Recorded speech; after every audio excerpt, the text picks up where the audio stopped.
వడిగా పారు ఈ నది వచ్చి చోట నెల్ల జలచరములన్నీ బ్రతుకును. ఈ నీళ్లు అక్కడికి వచ్చుట వలన ఆ నీరు మంచినీళ్ళగును గనక చేపలు బహు విస్తారములగును. ఈ నది ఎక్కడికి పారునో అక్కడ సమస్తమును బ్రతుకును. ఎహెజ్కేలు 47:9. Praise Jesus. ఈరోజు ఫిబ్రవరి 5 వెడ్నెస్డే. Good morning.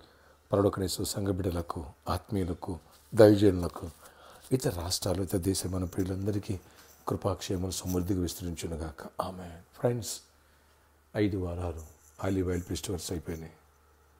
వచ్చేది 6th వీక్. ఈ అభిషేకము నీ పైకి నా పైకి బహుబలముగా దిగి వచ్చునుగాక. ఎప్పుడైతే ఈ అభిషేకం నీ పైకి నా పైకి బహుబలంగా దిగి వస్తుందో, ఎహెజ్కేలు 47 ఈ రీతిగా దేవుని మందిరపు గడప కింద నుంచి ఒక నది ప్రవహించింది. అది మొదట చిన్నగా ఉంది, తర్వాత కొంచెం బాగా లోతుగా మారిపోయింది. అలాగే దేవుని యొక్క ఆత్మాభిషేకము వీక్ తర్వాత వీక్ బలమైన ఆత్మాభిషేకముతో నేను నింపి జీవజల నదుల్లా ప్రభు ఇచ్చే అభిషేకము ద్వారా నేను మారబోతున్నాను. ఈ నది ఎక్కడ ప్రవహించునో అక్కడ మామూలు నీళ్ళు కూడా మంచినీళ్ళుగా మారిపోతాయి అంటండి. సముద్రంలో పడితే కూడా సముద్ర నీళ్ళు కూడా, ఉప్పు నీళ్ళు కూడా మంచినీళ్ళుగా మారిపోతాయి అని ఇదే అధ్యాయం రాయబడింది. అంతేకాదు సమస్త జలచరములు బతుకుతాయట. నదికి ఇరువైపులా సకల జాతి వృక్షాలు ఉంటాయట.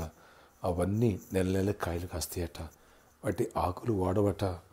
వాటి ఆకులు ఔషధముగా, వాటి కాయలు ఆహారముగా ఉపయోగపడతాయట. సేమ్ ఈ అనింటింగ్ ఫెస్టివల్స్ ద్వారా నా ఆత్మీయ జీవితం ఫలించడమే కాకుండా ఆర్థికంగా ఎదుగుతావు, మానసికంగా దృఢంగా తయారవుతావు, గుడ్ హెల్త్ దేవుడిస్తాడు, స్పిరిచువల్గా స్ట్రెంథన్ అవుతావు.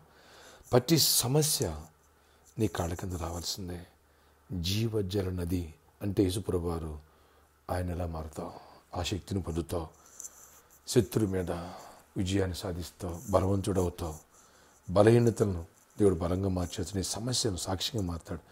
నీ పైన సాతాను కాడిని దేవుడు ఎరగొడతాడు. ఆ మ్యాన్. అందుకని వచ్చేది 6th olive oil festival. Friends, ఇంతవరకు ఒక స్పెషల్ సీడ్ ఆలివ్ ఆయిల్ ఇంటికి వెత్తలేదా? విత్తును విత్తు అద్భుతమైన పంటను కోసుకోబోతున్నావు. 7th వీక్ కల్లా మన చుట్టూ ఉన్న ఇరుకు గోడలు ఏవైతే ఉన్నాయో, సాతాను కట్టిన గోడలు, ఆ ప్రాకారాలు, అనగా అది నష్టం కావచ్చు, ఇరుకు కావచ్చు, ఇబ్బంది కావచ్చు, ఆర్థిక సంబంధ ఇబ్బందులు మానసిక ఒత్తిడి కావచ్చు, ఆ ఇరుకు ప్రాకారాలన్నీ కూలిపోనుగాక. ఆమె ప్రార్థన. ఆశ్చర్యకరణ. వచ్చే 6th olive oil ending festival సిద్ధపరచండి. ఈ జీవజల నది ఎలా ప్రవహిస్తుందో ఆ రీతిగా వెళ్ళిన చోటల్లా సముద్ర నీళ్ళు కూడా మంచినీళ్ళుగా మారిపోయినట్టుగా, సకల జాతి వృక్షాలు పెరిగినట్టుగా, సమస్త జలచరం బ్రతికినట్టుగా మమ్మల్ని అభిషేకం ద్వారా మరింతగా స్ట్రెంథన్ చేసి లోతైన మెట్టుకు నడిపించి గొప్ప కార్యాలు చేయండి. నీ దీవెనతో నింపండి, నీ ఆశీర్వాదంతో నింపండి. అపవాదికి లయపరచండి. ఎవరు వ్యాధిగ్రస్తులు వారు స్వస్థపరచండి. ఎవరు బలహీనమైన బలపరచండి. ఎవరికైనా జాబు లేదో వాళ్ళకి జాబ్స్ ఇవ్వండి. ఎవరు గర్భాలు లేదో వాళ్ళకి గర్భాలు ఇవ్వండి. ఎవరు గర్భిణీ స్త్రీగా ఉన్నారో వాళ్ళకి సుఖప్రసవాలు ఇవ్వండి. ఎవరు ఈరోజు ఆయన మరి బిజినెస్ని ఆరంభిస్తున్నారో బ్లెస్ దెమ్. ఆయన దీవించండి. నేను మురళి నిన్న ఇంటర్వ్యూకి వెళ్ళాడు, అందులో క్వాలిఫై అద్భుతంగా జీఎం అవ్వాలి. అనేక మంది బిడ్డలు ఆయా కాంపిటేటివ్ ఎగ్జామ్ రాశారు, అందులో దీవించబడాలి, ఆయన క్వాలిఫై జాబ్స్ పొందాలి. బిజినెస్ పీపుల్ దీవించండి, ఫైనాన్షియల్ బ్లెస్ చేయండి, ప్రామిస్ ఉన్న ప్రాబ్లమ్ మీరు సాల్వ్ చేయండి. అద్భుత రీతిలో ప్రతి ఒక్కరిని దర్శించి దీవించండి. ఇక్కడ కూడా ప్రభా మీ వాగ్దానం మీరు నెరవేర్చి కృప చూపించి గొప్ప కార్యాలు చేయండి. అద్భుత రీతిలో ప్రతి ఒక్కరిని ఆశీర్వదించండి. బలహీనను బలపరచండి. ఎవరు హాస్పిటల్ వారు స్వస్థపరచండి. ఎవరు అక్కలు తీర్చండి, వెలుతులు పోర్చండి. ఈరోజు బర్త్డే, వెడ్డింగ్ హాస్పిటల్ దీవించి కృపాక్షేమాలు తోడించి నడిపించి జయమనివ్వండి. ఈరోజంతలో కూడా కాపుతలు ఇవ్వమని, సిద్ధాపూర్ ల్యాండ్స్ ప్రాబ్లం కూడా సాల్వ్ చేసి రిజిస్టర్ అయ్యే కృప తెరవమని యేసు నామములో ప్రార్థిస్తున్న తండ్రి. ఆమేన్. May God bless you all. Have a nice day.